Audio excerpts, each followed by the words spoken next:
it's pretty weird how Gardevoir and Mewtwo EX work out well.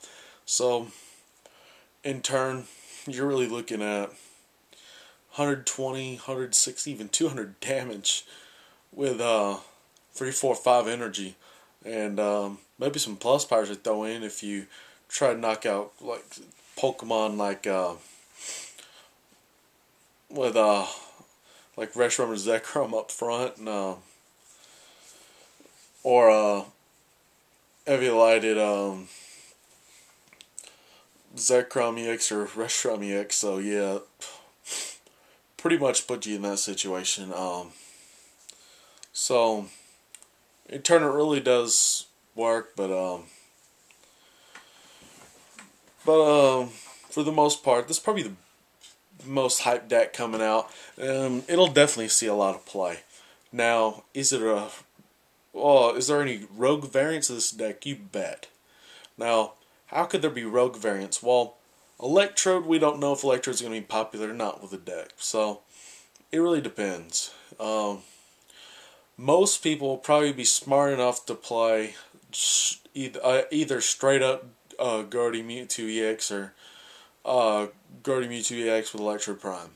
And those are really the only variants that'll probably do well. Are there others? Celebi Prime Mewtwo EX will definitely be seen a lot because of its versatility, but you gotta think, the deck overall, that deck is gonna suck. One, well, for the most part, I could tell you that Celebi is an easy catcher knockout target, regardless. Your opponent has to be able to secret up everything, or they're just going to lose the matchup.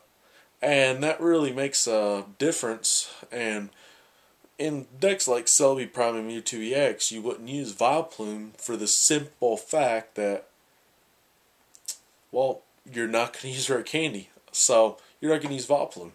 But could you use something like Gothitelle? You probably wouldn't. You wouldn't want to run Rare Candy with stuff like Celebi Prime, so you're stuck with Celebi Prime Mewtwo EX. So how well does that work? Not too well at all. One, because you're speed rushing. You're relying on cards like Pokegear and Silent combo to get you all these grass energy on the Mewtwo EX. But remember, when a rainbow or a prism energy is in your hand, it doesn't count as any energy. It just counts as a colorless energy. And for that reason, you pretty much gotta look out for specific combos like that target these basic threats like say Yemega. Yemega, you could catch her and for almost no energy match hand sizes and take a prize on Celebi Prime. Of course, you probably bring up Mewtwo EX and destroy for a knockout. Bring up another Celebi, knock it out while you're supplying yourself on the bench.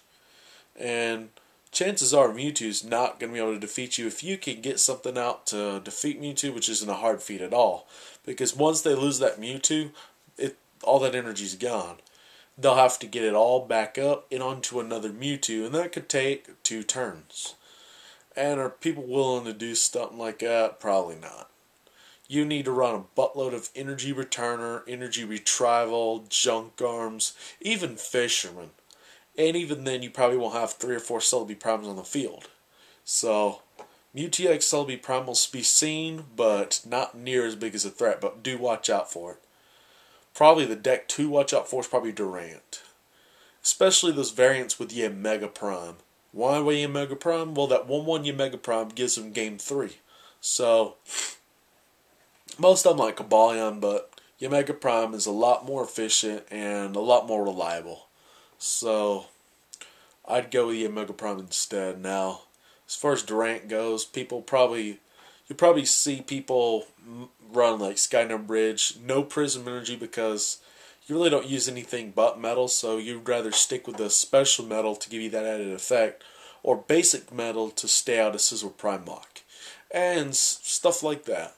And even there, you don't want to be a victim of Lost Remover, where they choose a special energy card, test you, and put it in Lost Zone without a float, which is pretty deadly. And I really am not a big fan of putting cards in taking special energy cards off of Pokemon, which is not the best in the world, but it really hurts. So it's good to have more basic energy and not more special energy. So for that reason, now are there really any Pokemon to look out for as far as pulled in the metagame? No. Mewtwo EX is pretty good, but you have to have the right combos, and that could take a while to set up. So, probably the best decks right now are decks that can gain early advantages. And I'd look into Pokemon that can attack turn 2, turn 3 for about 60 or more damage. Stuff like Donphan or Solgor. You know, stuff like that. A Solgor, maybe not, because Shelmet takes 3 freaking retreat costs, so you probably don't want too much on it. And that's just basically about it. It's basically about a price trade-off when you face something like Mewtwo EX. But the best part is you need a way to fend off Mewtwo EX itself. Now, how do you do something like that? There's not really too many good basic Pokemon out there that could take off Mewtwo EX, right? Wrong. What about Mew Prime? If you have something in the Lost Zone already, like say with a Relicanth or an Absol Prime, it's worth it. Throw something in the Lost Zone that can do about 80, 90 damage, knock out Mewtwo EX. Now, what does that much damage? Well, you do have a few options. One Pokemon, Weezing from Mark Gold Soul Silver, does 90 damage to itself. So, it's not worth the risk, because Mew only has 60 HP, so if you had Weezing itself, you could do 90 times 2 is 180, and throw the plus power and Defender, and you'd still live. But on Mew Prime, probably not. So, that's just a possibility. And my own opinion, the best one is probably Jumpluff. And why Jumpluff? Well, because Mew can benefit from a Prism energy or a Rainbow energy and use both the Grass and Psychic type at the same time. So, what you're looking at is basically one of those scenarios where you have Mew Prime using Jumpluff's attack to knock out Mewtwo EX for weakness. And now, how does this really work? Because Mewtwo can easily attach one energy with a Gardevoir, or an energy and a plus power to knock out Mew Prime. Well, there's tons of different ways you could do this, and the best one's probably to Eviolite Mew Prime. That'd leave Mewtwo EX with some room to have to work with.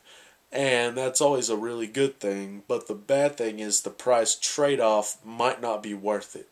Unless you have 2 Mew Prime, or you have a way to knock out that other Mewtwo Prime that's left, or knock out Celebi's over and over, or Gardevoir after it's been sitting there, that's where you're going to have to find it in. And most of the time, those that are weak to Psychic, that's all going to be about Mew Prime, how it can function against those certain Pokemon. And am I a big fan of Mew Prime? You bet I am. Mew Prime is one of the most versatile Pokemon out there, so. And I guess I yap my mouth a lot.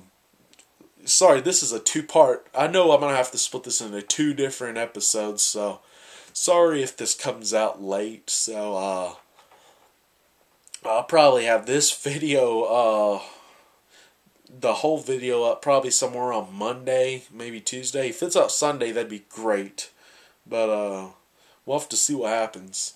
And I'll let y'all guys go, and the next video will be for the video game players. And after that, I don't know, but we'll find out when it gets here next time at Shifty's Club.